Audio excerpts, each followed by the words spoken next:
بسم اللہ الرحمن الرحیم۔ السلام علیکم۔ یہ ہے ہسٹوریکل ٹیلز۔ آپ سب سے گزارش ہے کہ میری اس ویڈیو کو لائک اور شیئر کریں اور میرے یوٹیوب چینل کو سبسکرائب کریں۔ برائے کرم مجھے پیٹرین کے ذریعے سپورٹ کریں۔ الرحیق المختوم، مصنف صفی الرحمن مبارک پوری، آواز عدنان کندی۔ برائے کرم درود پاک پڑھ لیجئے۔ اللہم صلی علی محمد وعلی آل محمد کما صلیت علی ابراہیم وعلی آل ابراہیم انک حمید مجید۔ اللہم بارک علی محمد وعلی آل محمد کما بارکت علی ابراہیم وعلی آل ابراہیم انک حمید مجید۔ غزوہ بنی مستلق یا غزوہ مریسی 5 یا 6 ہجری۔ یہ غزوہ جنگی نقطہ نظر سے کوئی بھاری بھرکم غزوہ نہیں ہے، مگر اس حیثیت سے اس کی بڑی اہمیت ہے کہ اس میں چند واقعات ایسے رونما ہوئے جن کی وجہ سے اسلامی معاشرے میں اضطراب اور ہلچل مچ گئی، اور جس کے نتیجے میں ایک طرف منافقین کا پردہ فاش ہوا تو دوسری طرف ایسے تعزیری قوانین نازل ہوئے جن سے اسلامی معاشرے کو شرف و عظمت اور پاکیزگی نفس کی ایک خاص شکل عطا ہوئی۔ ہم پہلے غزوے کا ذکر کریں گے، اس کے بعد ان واقعات کی تفصیل پیش کریں گے۔ یہ غزوہ اہل سیر کے بقول شعبان 5 یا 6 ہجری میں پیش آیا۔ اس کی وجہ یہ ہوئی کہ نبی صلی اللہ علیہ وسلم کو یہ اطلاع ملی کہ بنو المستلق کا سردار حارث بن ابی ضرار آپ صلی اللہ علیہ وسلم سے جنگ کے لیے اپنے قبیلے اور کچھ دوسرے عربوں کو ساتھ لے کر آ رہا ہے۔ آپ صلی اللہ علیہ وسلم نے بریدہ بن حصیب اسلمہ رضی اللہ عنہ کو تحقیق حال کے لیے روانہ فرمایا۔ انہوں نے اس قبیلے میں جا کر حارث بن ابی ضرار سے ملاقات اور بات چیت کی، اور واپس آ کر رسول اللہ صلی اللہ علیہ وسلم کو حالات سے باخبر کیا۔ جب آپ صلی اللہ علیہ وسلم کو خبر کی صحت کا اچھی طرح یقین آ گیا تو آپ صلی اللہ علیہ وسلم نے صحابہ کرام کو تیاری کا حکم دیا اور بہت جلد روانہ ہو گئے۔ روانگی 2 شعبان کو ہوئی۔ اس غزوے میں آپ صلی اللہ علیہ وسلم کے ہمراہ منافقین کی بھی ایک جماعت تھی جو اس سے پہلے کسی غزوے میں نہیں گئی تھی۔ آپ صلی اللہ علیہ وسلم نے مدینے کا انتظام حضرت زید بن حارثہ رضی اللہ عنہ کو، اور کہا جاتا ہے کہ حضرت ابو ذر رضی اللہ عنہ کو، اور کہا جاتا ہے کہ نمیلہ رضی اللہ عنہ بن عبداللہ لیثی کو سونپا تھا۔ حارث بن ابی ضرار نے اسلامی لشکر کی خبر لانے کے لیے ایک جاسوس بھیجا تھا، لیکن مسلمانوں نے اسے گرفتار کر کے قتل کر دیا۔ جب حارث بن ابی ضرار اور اس کے رفقاء کو رسول اللہ صلی اللہ علیہ وسلم کی روانگی اور اپنے جاسوس کے قتل کیے جانے کا علم ہوا تو وہ سخت خوف زدہ ہوئے، اور جو عرب ان کے ساتھ تھے وہ سب بکھر گئے۔ رسول اللہ صلی اللہ علیہ وسلم چشمہ مریسی تک پہنچے تو بنو مستلق آمادہ جنگ ہو گئے۔ رسول اللہ صلی اللہ علیہ وسلم اور صحابہ کرام نے بھی صف بندی کر لی۔ پورے اسلامی لشکر کے علم بردار حضرت ابو بکر رضی اللہ عنہ تھے، اور خاص انصار کا پھریرا حضرت سعد بن عبادہ رضی اللہ عنہ کے ہاتھ میں تھا۔ کچھ دیر فریقین میں تیروں کا تبادلہ ہوا۔ اس کے بعد رسول اللہ صلی اللہ علیہ وسلم کے حکم سے صحابہ کرام نے یک بارگی حملہ کیا اور فتح یاب ہو گئے۔ مشرکین نے شکست کھائی، کچھ مارے گئے، عورتوں بچوں کو قید کر لیا گیا، مویشی اور بکریاں بھی ہاتھ آئیں۔ مسلمانوں کا صرف ایک آدمی مارا گیا جسے ایک انصاری نے دشمن کا آدمی سمجھ کر مار دیا تھا۔ اس غزوے کے متعلق اہل سیر کا بیان یہی ہے، لیکن علامہ ابن قیم نے لکھا ہے کہ یہ وہم ہے، کیونکہ اس غزوے میں لڑائی نہیں ہوئی تھی، بلکہ آپ نے چشمے کے پاس ان پر چھاپا مار کر عورتوں، بچوں اور مال مویشی پر قبضہ کر لیا تھا، جیسا کہ صحیح بخاری میں ہے کہ رسول اللہ صلی اللہ علیہ وسلم نے بنو المطلق پر چھاپا مارا اور وہ غافل تھے۔ قیدیوں میں حضرت جویریہ رضی اللہ عنہا بھی تھیں، جو بنو المستلق کے سردار حارث بن ابی زرار کی بیٹی تھیں۔ وہ ثابت بن قیس کے حصے میں آئیں۔ ثابت نے انہیں مکاتب بنا لیا۔ مکاتب اس غلام یا لونڈی کو کہتے ہیں جو اپنے مالک سے یہ طے کر لے کہ وہ ایک مقررہ رقم مالک کو ادا کر کے آزاد ہو جائے گا۔ پھر رسول اللہ صلی اللہ علیہ وسلم نے ان کی جانب سے مقررہ رقم ادا کر کے ان سے شادی کر لی۔ اس شادی کی وجہ سے مسلمانوں نے بنو المستلق کے 100 گھرانوں کو جو مسلمان ہو چکے تھے آزاد کر دیا۔ کہنے لگے کہ یہ لوگ رسول اللہ صلی اللہ علیہ وسلم کے سسرال کے لوگ ہیں۔ یہ ہے اس غزوے کی رویداد۔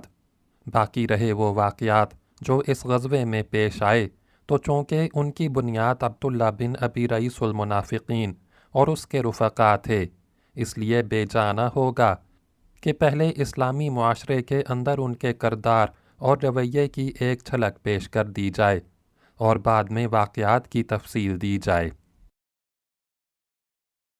غزوہ بنی المستلق سے پہلے منافقین کا رویہ۔ ہم کئی بار ذکر کر چکے ہیں کہ عبداللہ بن ابی کو اسلام اور مسلمانوں سے عموماً اور رسول اللہ صلی اللہ علیہ وسلم سے خصوصاً بڑی قد تھی، چونکہ اوس و خزرج سے اس کی قیادت پر متفق ہو چکے تھے اور اس کی تاج پوشی کے لیے مونگوں کا تاج بنایا جا رہا تھا کہ اتنے میں مدینہ کے اندر اسلام کی شعائیں پہنچ گئیں اور لوگوں کی توجہ ابن ابی سے ہٹ گئی، اس لیے اسے احساس تھا کہ رسول اللہ صلی اللہ علیہ وسلم نے اس کی بادشاہت چھین لی ہے۔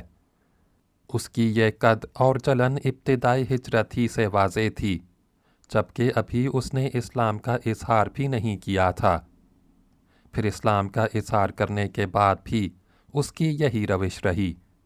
چنانچہ اس کے اظہار اسلام سے پہلے ایک بار رسول اللہ صلی اللہ علیہ وسلم گدھے پر سوار حضرت سعد بن عبادہ کی عیادت کے لیے تشریف لے جا رہے تھے کہ راستے میں ایک مجلس سے گزر ہوا جس میں عبداللہ بن ابی بھی تھا۔ اس نے اپنی ناک ڈھک لی اور بولا، ہم پر غبار نہ اڑاؤ۔ پھر جب رسول اللہ صلی اللہ علیہ وسلم نے اہل مجلس پر قرآن کی تلاوت فرمائی تو کہنے لگا، آپ اپنے گھر میں بیٹھیے، ہماری مجلس میں قرآن سنا سنا کر ہمیں تنگ نہ کیجیے۔ یہ اظہار اسلام سے پہلے کی بات ہے، لیکن جنگ بدر کے بعد جب اس نے ہوا کا رخ دیکھ کر اسلام کا اظہار کیا، تب بھی وہ اللہ، اس کے رسول صلی اللہ علیہ وسلم اور اہل ایمان کا دشمن ہی رہا اور اسلامی معاشرے میں انتشار برپا کرنے اور اسلام کی آواز کمزور کرنے کی مسلسل تدبیریں سوچتا رہا۔ وہ اعدائے اسلام سے بڑا مخلصانہ ربط رکھتا تھا، چنانچہ بنو قینوقاع کے معاملے میں نہایت نامعقول طریقے سے دخل انداز ہوا تھا، جس کا ذکر پچھلے صفحات میں آ چکا ہے۔ اسی طرح اس نے غزوہ احد میں بھی شر، بدعہدی، مسلمانوں میں تفریق اور ان کی صفوں میں بے چینی و انتشار اور کھلبلی پیدا کرنے کی کوششیں کی تھیں۔ اس کا بھی ذکر گزر چکا ہے۔ اس منافق کے مکروہ فریب کا یہ عالم تھا کہ یہ اپنے اظہار اسلام کے بعد ہر جمعے کو جب رسول اللہ صلی اللہ علیہ وسلم خطبہ دینے کے لیے تشریف لاتے تو پہلے خود کھڑا ہو جاتا اور کہتا، لوگو، یہ تمہارے درمیان اللہ کے رسول ہیں، اللہ نے ان کے ذریعے تمہیں عزت و احترام بخشا ہے، لہٰذا ان کی مدد کرو، انہیں قوت پہنچاؤ اور ان کی بات سنو اور مانو۔ اس کے بعد بیٹھ جاتا اور رسول اللہ صلی اللہ علیہ وسلم اٹھ کر خطبہ دیتے۔ پھر اس کی ڈھٹائی اور بے حیائی اس وقت انتہا کو پہنچ گئی جب جنگ احد کے بعد پہلا جمعہ آیا، کیونکہ یہ شخص اس جنگ میں اپنی بدترین دغا بازی کے باوجود خطبے سے پہلے پھر کھڑا ہو گیا اور وہی باتیں دہرانی شروع کیں جو اس سے پہلے کہا کرتا تھا۔ لیکن اب کی بار مسلمانوں نے مختلف اطراف سے اس کے کپڑوں کو پکڑ کر کہا، او اللہ کے دشمن بیٹھ جا، تو نے جو جو حرکتیں کی ہیں اس کے بعد اب تو اس لائق نہیں رہ گیا۔ اس پر وہ لوگوں کی گردنیں پھلانگتا ہوا اور یہ بڑبڑاتا ہوا باہر نکل گیا کہ میں ان صاحب کی تائید کے لیے اٹھا تو معلوم ہوتا ہے کہ میں نے کوئی مجرمانہ بات کہہ دی۔ اتفاق سے دروازے پر ایک انصاری سے ملاقات ہو گئی۔ انہوں نے کہا، تیری بربادی ہو، واپس چل، رسول اللہ صلی اللہ علیہ وسلم تیرے لیے دعائے مغفرت کریں گے۔ اس نے کہا، خدا کی قسم میں نہیں چاہتا کہ وہ میرے لیے دعائے مغفرت کریں۔ علاوہ ازیں ابن ابی نے بنو نذیر سے بھی رابطہ قائم کر رکھا تھا اور ان سے مل کر مسلمانوں کے خلاف درپردہ سازشیں کیا کرتا تھا۔ اسی طرح ابن ابی اور اس کے رفقا نے جنگ خندق میں مسلمانوں کے اندر اضطراب اور کھلبلی مچانے اور انہیں مرعوب و دہشت زدہ کرنے کے لیے طرح طرح کے جتن کیے تھے، جس کا ذکر اللہ تعالیٰ نے سورہ احزاب کی حسب ذیل آیات میں کیا ہے۔ اور جب منافقین اور وہ لوگ جن کے دلوں میں بیماری ہے کہہ رہے تھے کہ ہم سے اللہ اور اس کے رسول نے جو وعدہ کیا تھا وہ محض فریب تھا، اور جب ان میں سے ایک گروہ کہہ رہا تھا کہ اے یثرب والو، اب تمہارے لیے ٹھہرنے کی گنجائش نہیں، لہٰذا پلٹ چلو، اور ان کا ایک فریق یہ کہہ کر نبی سے اجازت طلب کر رہا تھا کہ ہمارے گھر کھلے پڑے ہیں، یعنی ان کی حفاظت کا انتظام نہیں، حالانکہ وہ کھلے پڑے نہ تھے، یہ لوگ محض بھاگنا چاہتے تھے، اور اگر شہر کے اطراف سے ان پر دھاوا بول دیا گیا ہوتا اور ان سے فتنے میں شرکت کا سوال کیا گیا ہوتا تو یہ اس میں جا پڑتے اور بمشکل ہی کچھ رکتے۔ انہوں نے اس سے پہلے اللہ سے عہد کیا تھا کہ پیٹھ نہ پھیریں گے، اور اللہ سے کیے ہوئے عہد کی باز پرس ہو کر رہنی ہے۔ آپ کہہ دیجئے کہ تم موت یا قتل سے بھاگو گے تو یہ بھگدڑ تمہیں نفع نہ دے گی، اور ایسی صورت میں تمتاع کا تھوڑا ہی موقع دیا جائے گا۔ آپ کہہ دیں کہ کون ہے جو تمہیں اللہ سے بچا سکتا ہے؟ اگر وہ تمہارے لیے برا ارادہ کرے یا تم پر مہربانی کرنا چاہے، اور یہ لوگ اللہ کے سوا کسی اور کو حامی و مددگار نہیں پائیں گے۔ اللہ تم میں سے ان لوگوں کو اچھی طرح جانتا ہے جو روڑے اٹکاتے ہیں اور اپنے بھائیوں سے کہتے ہیں کہ ہماری طرف آؤ، اور جو لڑائی میں محض تھوڑا سا حصہ لیتے ہیں، جو تمہارے ساتھ دینے میں انتہائی بخیل ہیں۔ جب خطرہ آ پڑے تو آپ دیکھیں گے کہ آپ کی طرف اس طرح دیدے پھرا پھرا کر دیکھتے ہیں جیسے مرنے والے پر موت طاری ہو رہی ہے، اور جب خطرہ ٹل جائے تو مال و دولت کی حرص میں تمہارا استقبال تیزی کے ساتھ چلتی ہوئی زبانوں سے کرتے ہیں۔ یہ لوگ در حقیقت ایمان ہی نہیں لائے ہیں، اس لیے اللہ نے ان کے اعمال اکارت کر دیے، اور اللہ پر یہ بات آسان ہے۔ یہ سمجھتے ہیں کہ حملہ آور گروہ ابھی گئے نہیں ہیں، اور اگر وہ پھر پلٹ کر آ جائیں تو یہ چاہیں گے کہ بدوؤں کے درمیان بیٹھے تمہاری خبر پوچھتے رہیں، اور اگر یہ تمہارے درمیان رہیں بھی تو کم ہی لڑائی میں حصہ لیں گے۔ سورہ احزاب آیات 20 تا 21۔ ان آیات میں موقع کی مناسبت سے منافقین کے انداز فکر، طرز عمل، نفسیات اور خود غرضی و موقع پرستی کا ایک جامع نقشہ کھینچ دیا گیا ہے۔ ان سب کے باوجود یہود، منافقین اور مشرکین غرض سارے ہی اعدائے اسلام کو یہ بات اچھی طرح معلوم تھی کہ اسلام کے غلبے کا سبب مادی تفوق یعنی اسلحے لشکر اور تعداد کی کثرت نہیں ہے، بلکہ اس کا سبب وہ خدا پرستی اور اخلاقی قدریں ہیں جن سے پورا اسلامی معاشرہ اور دین اسلام سے تعلق رکھنے والا ہر فرد سرفراز و پہرہ مند ہے۔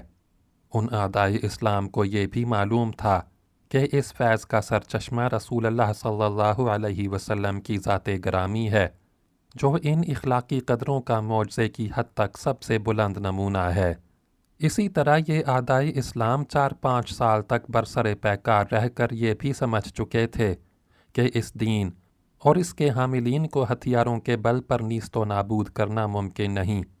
اس لیے انہوں نے غالباً یہ طے کیا کہ اخلاقی پہلو کو بنیاد بنا کر اس دین کے خلاف وسیع پیمانے پر پروپیگنڈے کی جنگ چھیڑ دی جائے، اور اس کا پہلا نشانہ خاص رسول اللہ صلی اللہ علیہ وسلم کی شخصیت کو بنایا جائے۔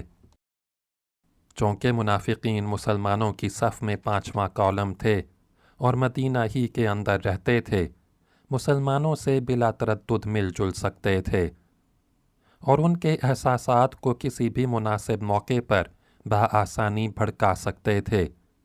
اس لیے اس پروپیگنڈے کی ذمہ داری ان منافقین نے اپنے سر لی یا ان کے سر ڈالی گئی، اور عبداللہ بن ابی رئیس المنافقین نے اس کی قیادت کا بیڑا اٹھایا۔ ان کا یہ پروگرام اس وقت ذرا زیادہ کھل کر سامنے آیا جب حضرت زید بن حارثہ رضی اللہ عنہ نے حضرت زینب کو طلاق دی اور نبی صلی اللہ علیہ وسلم نے ان سے شادی کی۔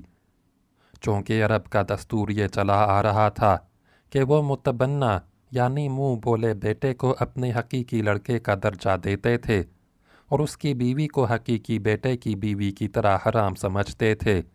اس لیے جب نبی صلی اللہ علیہ وسلم نے حضرت زینب رضی اللہ عنہا سے شادی کی تو منافقین کو نبی صلی اللہ علیہ وسلم کے خلاف شور و شغب برپا کرنے کے لیے اپنی دانست میں 2 کمزور پہلو ہاتھ آئے۔ ایک یہ کہ حضرت زینب رضی اللہ عنہا آپ کی 5ویں بیوی تھیں، جبکہ قرآن نے 4 سے زیادہ بیویاں رکھنے کی اجازت نہیں دی ہے، اس لیے یہ شادی کیوں کر درست ہو سکتی ہے۔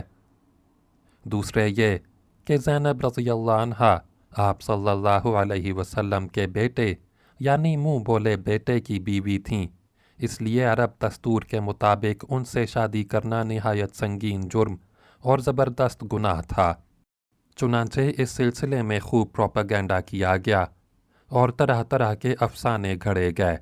کہنے والوں نے یہاں تک کہا کہ محمد صلی اللہ علیہ وسلم نے زینب رضی اللہ عنہا کو اچانک دیکھا اور ان کے حسن سے اس قدر متاثر ہوئے کہ نقد دل دے بیٹھے، اور جب ان کے صاحبزادے زید رضی اللہ عنہ کو اس کا علم ہوا تو انہوں نے زینب رضی اللہ عنہا کا راستہ محمد صلی اللہ علیہ وسلم کے لیے خالی کر دیا۔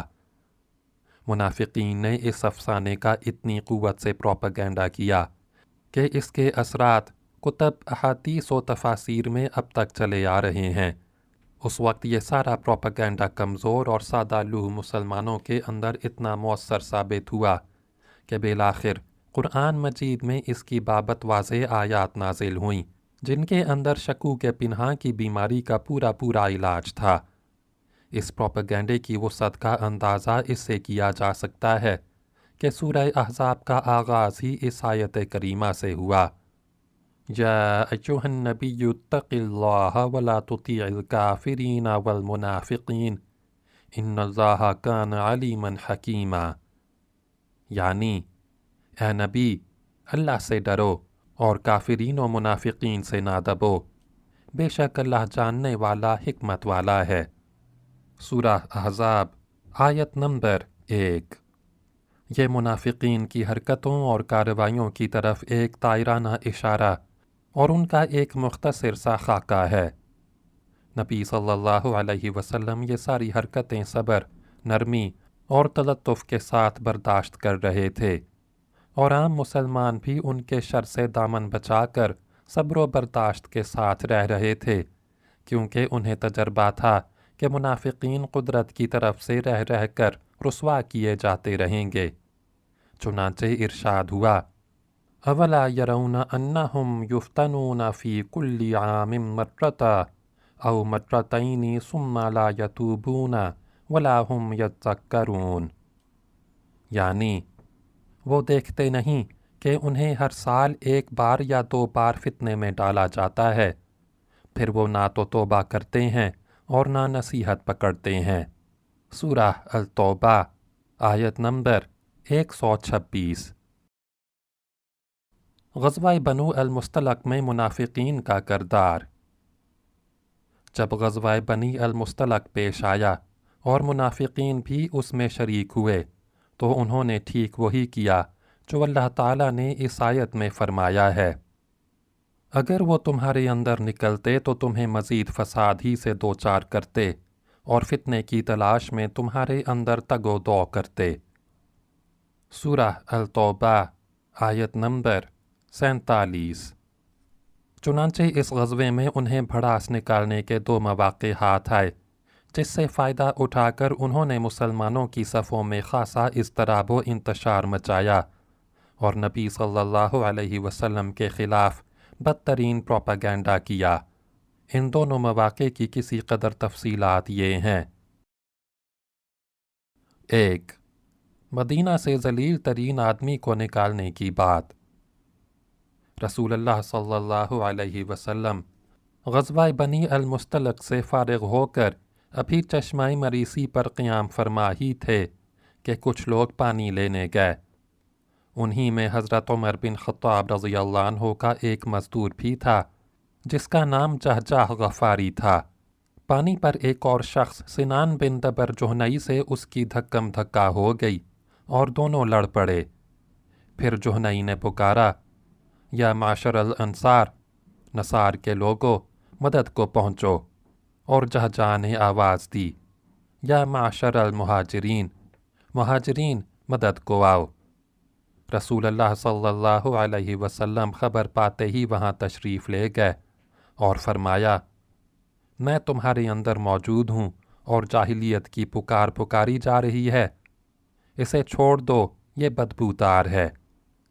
اس واقعے کی خبر عبداللہ بن ابی ابن سلول کو ہوئی تو غصے سے بھڑک اٹھا اور بولا، کیا ان لوگوں نے ایسی حرکت کی ہے؟ یہ ہمارے علاقے میں آ کر اب ہمارے ہی حریف اور مد مقابل ہو گئے ہیں۔ خدا کی قسم، ہماری اور ان کی حالت پر تو وہی مثل صادق آتی ہے جو پہلوں نے کہی ہے کہ اپنے کتے کو پال پوس کر موٹا تازہ کرو تاکہ وہ تمہیں کو پھاڑ کھائے۔ سنو، خدا کی قسم، اگر ہم مدینہ واپس ہوئے تو ہم میں کا معزز ترین آدمی ذلیل ترین آدمی کو نکال باہر کرے گا۔ پھر حاضرین کی طرف متوجہ ہو کر بولا، یہ مصیبت تم نے خود مول لی ہے۔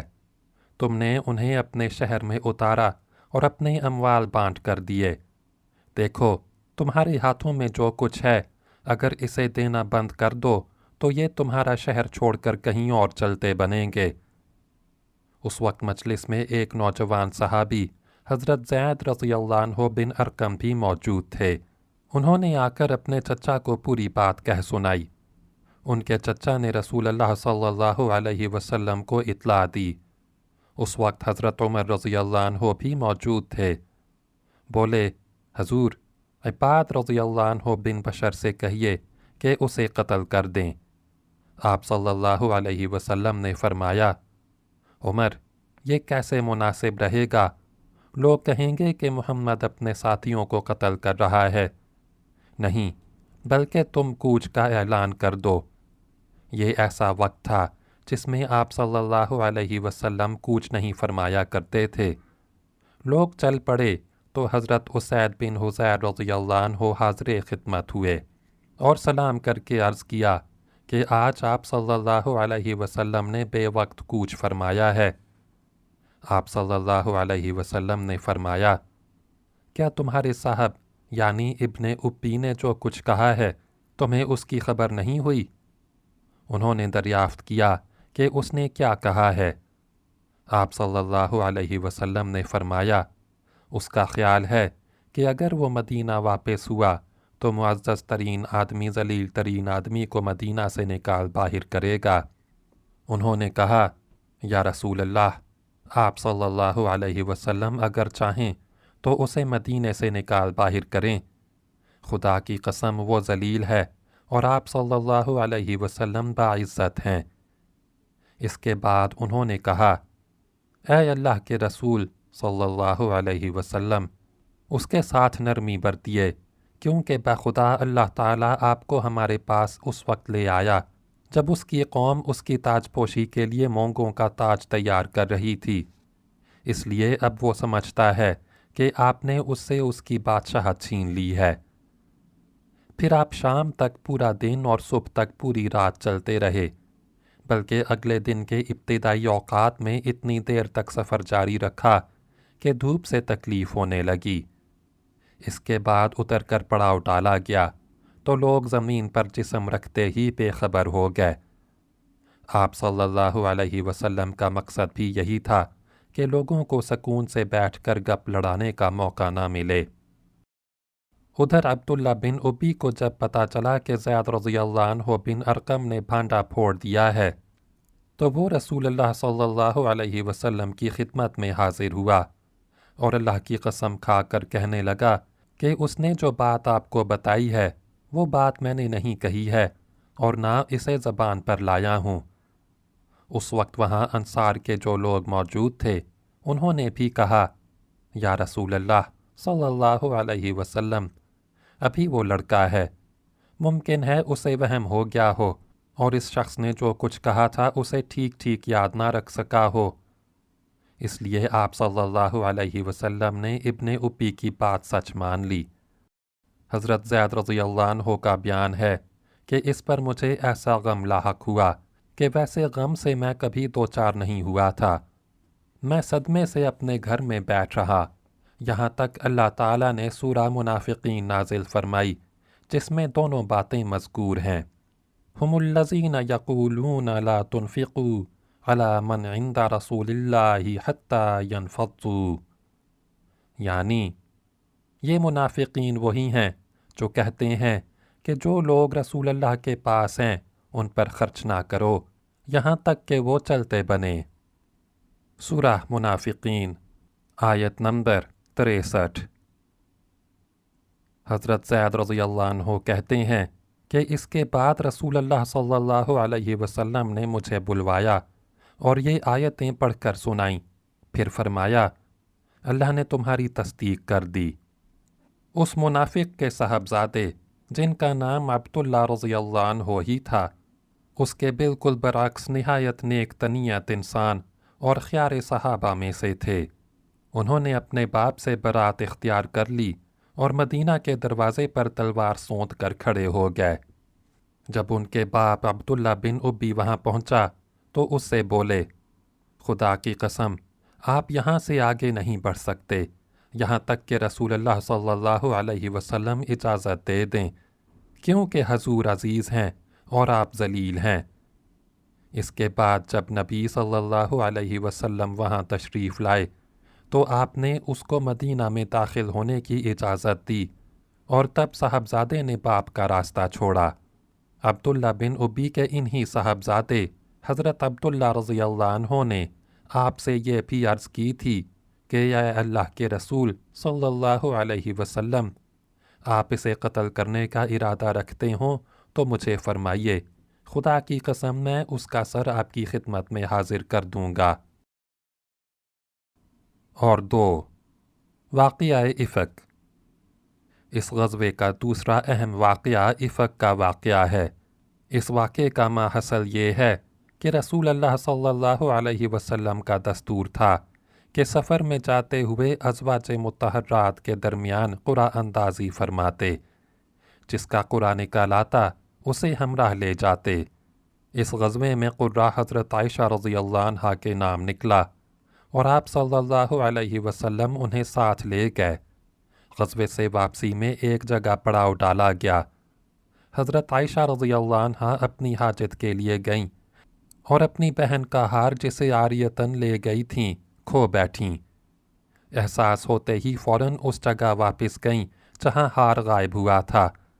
اسی دوران وہ لوگ آئے جو آپ کا ہودج اونٹ پر لادا کرتے تھے۔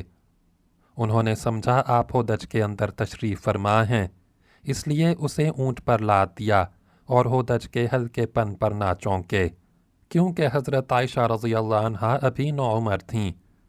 بدن موٹا اور بوجھل نہ تھا، نیز چونکہ کئی آدمیوں نے مل کر ہودج اٹھایا تھا، اس لیے بھی ہلکے پن پر تعجب نہ ہوا۔ اگر صرف 1 یا 2 آدمی اٹھاتے تو انہیں ضرور محسوس ہو جاتا۔ بہرحال حضرت عائشہ رضی اللہ عنہا ہار ڈھونڈ کر قیام گاہ پہنچیں تو پورا لشکر جا چکا تھا اور میدان بالکل خالی پڑا تھا، نہ کوئی پکارنے والا تھا نہ جواب دینے والا۔ وہ اس خیال سے وہیں بیٹھ گئیں کہ لوگ انہیں نہ پائیں گے تو پلٹ کر وہیں تلاش کرنے آئیں گے، لیکن اللہ اپنے امر پر غالب ہے، وہ بالائے عرش سے جو تدبیر چاہتا ہے کرتا ہے۔ چنانچہ حضرت عائشہ رضی اللہ عنہا کی آنکھ لگ گئی اور وہ سو گئیں۔ پھر صفوان بن معطل رضی اللہ عنہ کی یہ آواز سن کر بیدار ہوئیں کہ انا للہ و انا الیہ راجعون، رسول اللہ صلی اللہ علیہ وسلم کی بیوی۔ وہ پچھلی رات کو چلا آ رہا تھا، صبح کو اس جگہ پہنچا جہاں آپ رضی اللہ عنہ موجود تھیں۔ انہوں نے جب حضرت عائشہ رضی اللہ عنہ کو دیکھا تو پہچان لیا، کیونکہ وہ پردے کا حکم نازل ہونے سے پہلے بھی انہیں دیکھ چکے تھے۔ انہوں نے انا للہ پڑھی اور اپنی سواری بٹھا کر حضرت عائشہ رضی اللہ عنہ کے قریب کر دی۔ حضرت عائشہ رضی اللہ عنہ اس پر سوار ہو گئیں۔ حضرت صفوان نے انا للہ کے سوا زبان سے ایک لفظ نہ نکالا، چپ چاپ سواری کی نکیل تھامی اور پیدل چلتے ہوئے لشکر میں آ گئے۔ یہ ٹھیک دوپہر کا وقت تھا اور لشکر پڑاؤ ڈال چکا تھا۔ انہیں اس کیفیت کے ساتھ آتا دیکھ کر مختلف لوگوں نے اپنے اپنے انداز پر تبصرہ کیا اور اللہ کے دشمن خبیث عبداللہ بن ابی کو بھڑاس نکالنے کا ایک اور موقع مل گیا۔ چنانچہ اس کے پہلو میں نفاق اور حسد کی جو چنگاری سلگ رہی تھی، اس نے اس کے کرب پنہاں کو عیاں اور نمایاں کیا، یعنی بدکاری کی تہمت تراش کر واقعات کے تانے بانے بننا، تہمت کے خاکے میں رنگ بھرنا اور اسے پھیلانا بڑھانا اور ادھیڑنا اور بننا شروع کیا۔ اس کے ساتھی بھی اسی بات کو بنیاد بنا کر اس کا تقرب حاصل کرنے لگے، اور جب مدینہ آئے تو ان تہمت تراشوں نے خوب جم کر پروپیگنڈا کیا۔ ادھر رسول اللہ صلی اللہ علیہ وسلم خاموش تھے، کچھ بول نہیں رہے تھے، لیکن جب لمبے عرصے تک وحی نہ آئی تو آپ صلی اللہ علیہ وسلم نے حضرت عائشہ رضی اللہ عنہا سے علیحدگی کے متعلق اپنے خاص صحابہ سے مشورہ کیا۔ حضرت علی رضی اللہ عنہ نے صراحت کیے بغیر اشاروں میں مشورہ دیا کہ آپ ان سے علیحدگی اختیار کر کے کسی اور سے شادی کر لیں، لیکن حضرت اسامہ رضی اللہ عنہ وغیرہ نے مشورہ دیا کہ آپ صلی اللہ علیہ وسلم انہیں اپنی زوجیت میں برقرار رکھیں اور دشمنوں کی بات پر کان نہ دھریں۔ اس کے بعد آپ صلی اللہ علیہ وسلم نے منبر پر کھڑے ہو کر عبداللہ بن ابی کی ایذا رسانیوں سے نجات دلانے کی طرف توجہ دلائی۔ اس پر حضرت سعد بن معاذ رضی اللہ عنہ اور اسید بن حضیر رضی اللہ عنہ نے اس کے قتل کی اجازت چاہی، لیکن حضرت سعد رضی اللہ عنہ بن عبادہ پر، جو عبداللہ بن ابی کے قبیلہ خزرج کے سردار تھے، قبائلی حمیت غالب آ گئی اور دونوں حضرات میں ترش کلامی ہو گئی، جس کے نتیجے میں دونوں قبیلے بھڑک اٹھے۔ رسول اللہ صلی اللہ علیہ وسلم نے خاصی مشکل سے انہیں خاموش کیا، پھر خود بھی خاموش ہو گئے۔ ادھر حضرت عائشہ رضی اللہ عنہا کا حال یہ تھا کہ وہ غزوے سے واپس آتے ہی بیمار پڑ گئیں اور 1 مہینے تک مسلسل بیمار رہیں۔ انہیں اس تہمت کے بارے میں کچھ بھی معلوم نہ تھا، البتہ انہیں یہ بات کھٹکتی رہتی تھی کہ بیماری کی حالت میں رسول اللہ صلی اللہ علیہ وسلم کی طرف سے جو لطف و عنایت ہوا کرتی تھی اب وہ نظر نہیں آ رہی تھی۔ بیماری ختم ہوئی تو وہ ایک رات ام مستح کے ہمراہ قضائے حاجت کے لیے میدان میں گئیں۔ اتفاق سے ام مستح اپنی چادر میں پھنس کر پھسل گئیں اور اس پر انہوں نے اپنے بیٹے کو بد دعا دی۔ حضرت عائشہ رضی اللہ عنہا نے اس حرکت پر انہیں ٹوکا تو انہوں نے حضرت عائشہ رضی اللہ عنہا کو یہ بتلانے کے لیے کہ میرا بیٹا بھی پروپیگنڈے کے جرم میں شریک ہے، تہمت کا واقعہ کہہ سنایا۔ حضرت عائشہ رضی اللہ عنہا نے واپس آ کر اس خبر کا ٹھیک ٹھیک پتہ لگانے کی غرض سے رسول اللہ صلی اللہ علیہ وسلم سے والدین کے پاس جانے کی اجازت چاہی۔ پھر اجازت پا کر والدین کے پاس تشریف لے گئیں اور صورتحال کا یقینی طور پر علم ہو گیا تو بے اختیار رونے لگیں، اور پھر 2 راتیں اور 1 دن روتے روتے گزر گیا۔ اس دوران نہ نیند کا سرما لگایا، نہ آنسو کی جھڑی رکی۔ وہ محسوس کرتی تھیں کہ روتے روتے کلیجہ شق ہو جائے گا۔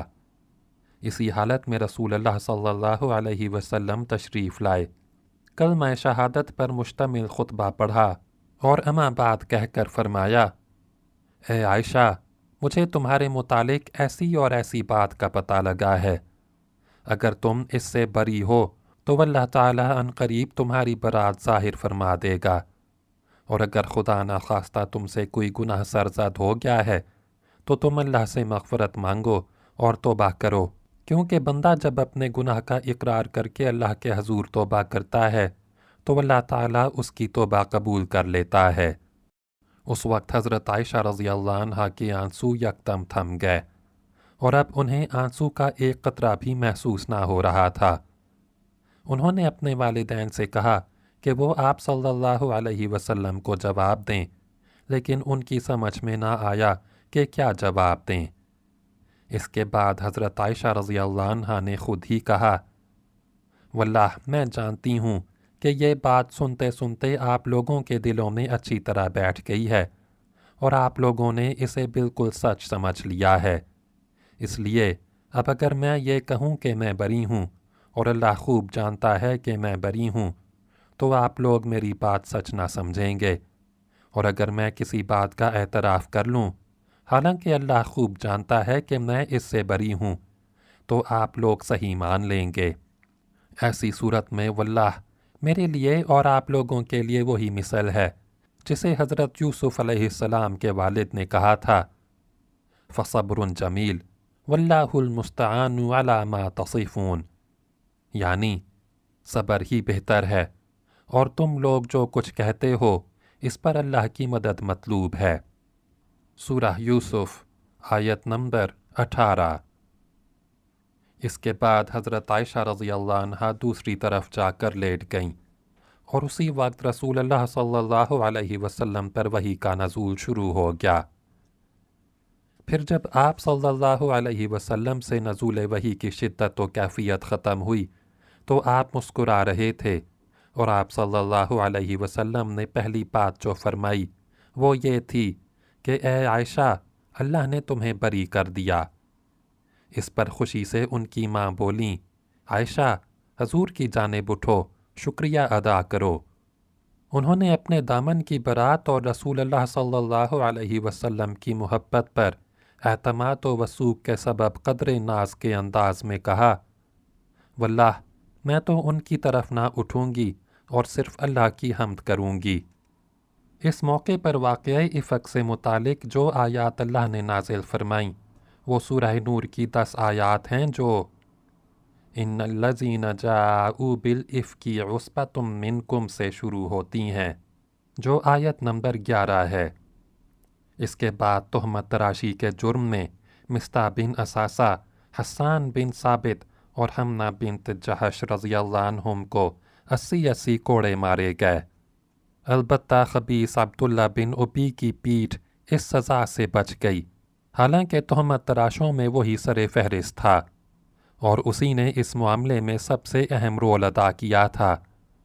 اسے سزا نہ دینے کی وجہ یا تو یہ تھی کہ جن لوگوں پر حدود قائم کر دی جاتی ہیں وہ ان کے لیے اخروی عذاب کی تخفیف اور گناہوں کا کفارہ بن جاتی ہیں، اور عبداللہ بن ابی کو اللہ تعالیٰ نے آخرت میں عذاب عظیم دینے کا اعلان فرما دیا تھا، یا پھر وہی مصلحت کار فرما تھی جس کی وجہ سے اس کی اسلام دشمنی کے باوجود اسے قتل نہیں کیا گیا۔ حافظ ابن حجر نے امام حاکم کی ایک روایت نقل کی ہے کہ عبداللہ بن ابی کو بھی حد لگائی گئی تھی۔ اس طرح 1 مہینے کے بعد مدینہ کی فضا شک و شبہے اور قلق و اضطراب کے بادلوں سے صاف ہو گئی، اور عبداللہ بن ابی اس طرح رسوا ہوا کہ دوبارہ سر نہ اٹھا سکا۔ ابن اسحاق کہتے ہیں کہ اس کے بعد جب وہ کوئی گڑبڑ کرتا تو خود اس کی قوم کے لوگ اسے عتاب کرتے، اس کی گرفت کرتے اور اسے سخت سست کہتے۔ اس کیفیت کو دیکھ کر رسول اللہ صلی اللہ علیہ وسلم نے حضرت عمر رضی اللہ عنہ سے کہا، اے عمر، کیا خیال ہے؟ دیکھو، واللہ اگر تم نے اس شخص کو اس دن قتل کر دیا ہوتا جس دن تم نے مجھ سے اسے قتل کرنے کی بات کہی تھی تو اس کے بہت سے ہمدرد اٹھ کھڑے ہوتے، لیکن اگر آج انہی ہمدردوں کو اس کے قتل کا حکم دیا جائے تو وہ اسے قتل کر دیں گے۔ حضرت عمر رضی اللہ عنہ نے کہا، واللہ میری سمجھ میں خوب آ گیا ہے کہ رسول اللہ صلی اللہ علیہ وسلم کا معاملہ میرے معاملے سے زیادہ بابرکت ہے۔ بقیہ اگلی ویڈیو میں سنیں۔